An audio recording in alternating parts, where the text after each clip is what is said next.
आज तालुका कृषी अधिकारी कार्यालय पाटोदा कृषी तंत्रज्ञान व्यवस्थापन यंत्रणा आत्मा बीड यांच्यामार्फत कृषी कार्यालय येथे रानभाजी महोत्सव 2025 चे आयोजन केलेले आहे। यामध्ये रानभाज्या विविध प्रकारच्या आपण इथं उपलब्ध केलेल्या आहेत आणि शहरी भागातील लोकांना विविध आजारावर त्याचे जे काही फायदे आहेत ते इथं आपण समजून सांगत आहोत आणि इथं सर्व प्रकारच्या रानभाज्या गोळा केलेल्या आहेत।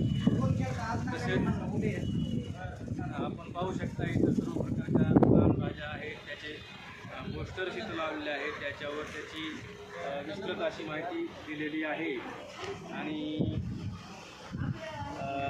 ज्या काही औषधी भाज्या आहेत त्याचं महत्त्व पण आपण इथं प्रगतशील शेतकरी आहेत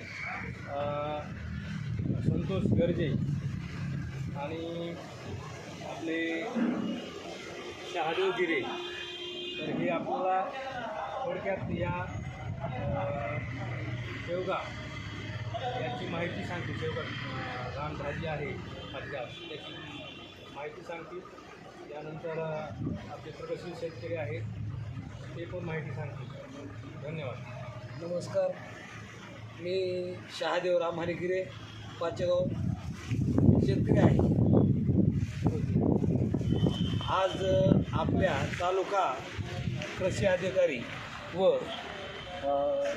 आत्मा बीड यांच्यामार्फत रानभाजी महोत्सव आयोजित केला होता।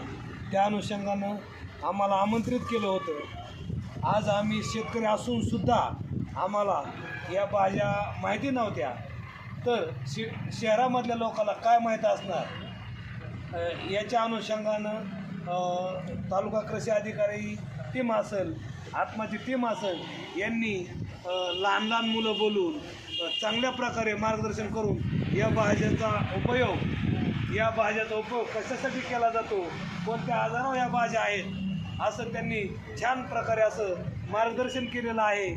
आणि सर्वांना शाळेतील मुलं बोलून, छोटी छोटी मुलं बोलून त्यांना ही भाजी कशाची आहे आणि कोणत्या आजारावर या भाजीसाठी उपयोग केला जाईल असं त्यांनी मार्गदर्शन केलं आहे।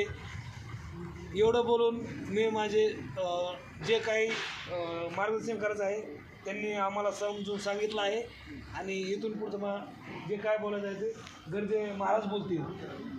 रामकृष्ण हरी। आता आपल्या पाटोदा तालुका कृषी अधिकारी आणि पाटोदा तालुका या